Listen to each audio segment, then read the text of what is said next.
جس خدا کو ہم دیکھ نہیں سکتے، اس کو چھو نہیں سکتے، اسے ملاقات نہیں کر سکتے، اس کو کیا ہم علمی طور پر جان سکتے ہیں؟ اس کی دعوت کیا دنیا کے سامنے کسی علمی بنیاد پر دے سکتے ہیں؟ اس کے بارے میں آپ کیا فرماتے ہیں؟ دنیا میں آپ جن حقیقتوں کو مانتے ہیں ان کے ماننے کے لیے جو ذرائع آپ استعمال کرتے ہیں بالکل وہی ذرائع ہم اللہ تعالیٰ کے تصور تک پہنچنے کے لیے استعمال کرتے ہیں. ہر چیز دیکھ کر نہیں مانی جاتی.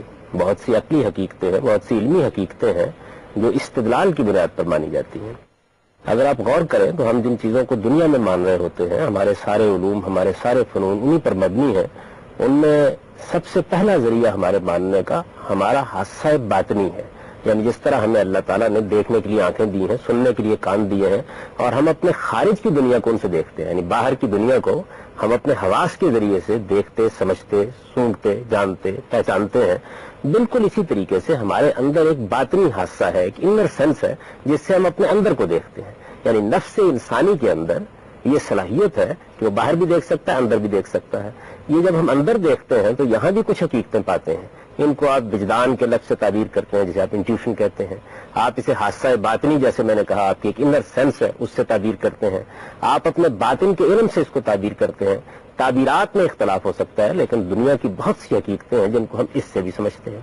اسی طریقے سے آپ اگر دیکھیں اور غور کریں تو بہت سی ایسی چیزیں ہیں کہ جو آج ہمارے سامنے نہیں ہوئی، وہ ما قبل تاریخ میں ہوئی، تاریخ کے ادوار میں ہوئی، لیکن ہم تک وہ علمی تواتر کے ذریعے سے پہنچتی ہیں. ہم مانتے ہیں کہ کارل مارکس ایک صاحب تھے، ہمیں معلوم ہے کہ انہوں نے ڈاس کیپٹل لکھی تھی. ہم جانتے ہیں کہ فردوسی ایک شاعر تھا، ہمیں معلوم ہے کہ اس نے شاہ نامہ لکھا تھا. یہ ساری حقیقتیں علمی تواتر سے ہم تک پہنچتی ہیں، اور ان کے بارے میں بھی ہمارا یقین ویسا ہی یقین ہوتا ہے جس طرح کی آنکھوں سے دیکھ کر کسی چیز کے بارے میں ہمارا یقین ہوتا ہے. بالکل اسی طریقے سے انسان کو اللہ تعالیٰ نے یہ صلاحیت دی ہے کہ وہ محسوس سے غیر محسوس کا استنباط کرتا ہے، انفر کرتا ہے اس کو. یعنی ایک چیز اس کے سامنے ہوتی ہے، اس کے اندر وہ داخل ہوتا ہے، پھر اس کا جائزہ لیتا ہے، اس کا تجزیہ کرتا ہے، اور پھر اس کے بعد اس سے ایک نامحسوس یا نامعلوم یا ان نون دنیا کو دریافت کر لیتا ہے. آپ دیکھیں کہ آپ کے یہاں سائنس میں ایک بڑی سادہ سی مثال ہے، قانون تجاذب ہے، لا آف گریویٹیشن ہے. کسی نے دیکھا تو نہیں ہے کش شکل کو؟ کیا ہوا؟ آپ مشہور واقعہ بیان کرتے ہیں کہ نیوٹن نے دیکھا کہ سیب نیچے گر رہا ہے. اب بھی انسان جب مشاہدات کرتا ہے تو وہی دیکھتا ہے کہ چڑیا مر گئی ہے، اوپر اڑ جانے کی بجائے زمین پر آ رہی ہے. آپ کوئی پتھر اٹھانا چاہتے ہیں تو آپ کو اس میں زور صرف کرنا پڑتا ہے. تو ظاہر ہے کیا کرتے ہیں آپ نے دیکھا ہے اصل میں پتھر کو، آپ نے دیکھا ہے گرتی ہوئی چڑیا کو. یہ محسوس ہے، یہ معلوم ہے، یہ آنکھوں کے سامنے ہے، لیکن آپ اس سے انفر کرتے ہیں، استنباط کرتے ہیں کہ اس کے پیچھے ایک غیر محسوس حقیقت ہے، اور اس کو بھی ویسے ہی مان لیتے ہیں.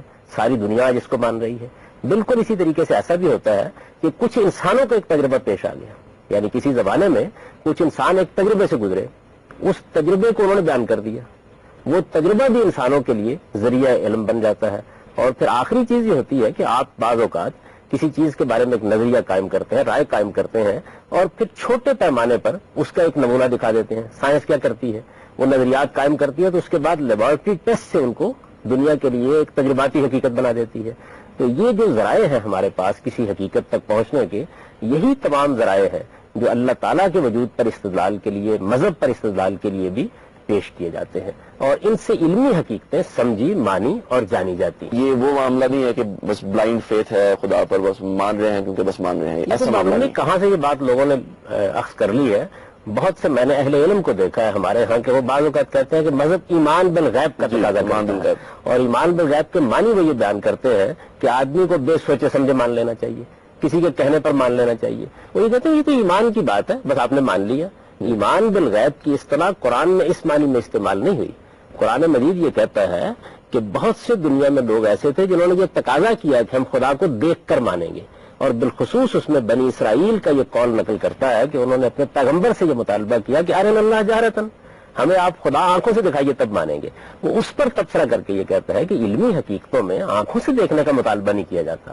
تو ایمان بالغیب کا مطلب ہے بن دیکھے ماننا، نہ کہ بے سمجھے ماننا.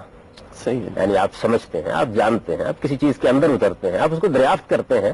جس طرح میں نے یہ سارے ذرائع آپ کے سامنے بیان کیے، اگر آپ علوم کا مطالعہ کریں تو آپ تمام علمی حقیقتوں کو انہی ذرائع سے مانتے ہیں. اچھا پھر ایسا ہوتا ہے بعض اوقات کہ کوئی ایک ذریعہ اس کو حتمی طور پر ثابت کر دیتا ہے، اور کبھی ایسا ہوتا ہے کہ آپ 3، 4 یا 5 ذرائع استعمال کرتے ہیں اور اس کے بعد ایک حتمی نتیجے پر پہنچتے ہیں.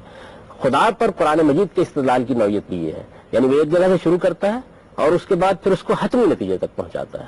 یہ طریقہ ہم سائنس میں بھی اختیار کرتے ہیں۔ جس وقت آپ کسی چیز کو لیبارٹری ٹیسٹ کے درجے پر لے جاتے ہیں تو اصل میں کیا کرتے ہیں، اب گویا حتمی جگہ پر آپ لے جاتے ہیں جس کے بعد انکار کی گنجائش باقی نہیں رہتی۔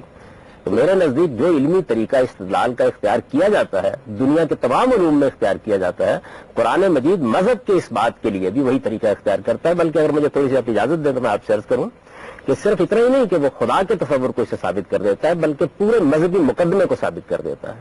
یعنی مذہب کا بنیادی مقدمہ کیا ہے، اس کائنات کا ایک خالق ہے، اس نے یہ دنیا امتحان کے لیے بنائی ہے، ایک دن ہم سب کو اس کے حضور میں پیش ہونا ہے، اور یہ پیشی ایمان اور عمل صالح کی بنیاد پر ہوگی۔ یہ ہے نا پورا مقدمہ مذہب کا، جی اس پورے کے پورے کو ثابت کر دیتا ہے اور بالکل اسی استدلال سے ثابت کر دیتا ہے۔ اس میں جیسا میں یہ چاہتا ہوں کہ جو آپ نے ذرائع ہمیں بیان کیے ہیں، جس طرح وجدان ہے، ان میں سے ایک ایک چیز کو ہم پوائنٹ بائی پوائنٹ لے لیں اور اس کو تھوڑی سی اس کی تنقید اور تھوڑی سی وضاحت اس کی ہو جائے، اور ہمارے جو اسٹوڈنٹس یہاں پر ان کے ذہن میں بھی جو سوالات ہیں ان کو بھی ہم ایک ایک پوائنٹ کے لحاظ سے ڈسکس کریں، لیکن اس موضوع کو ہم جاری رکھیں گے ایک مختصر بریک کے بعد۔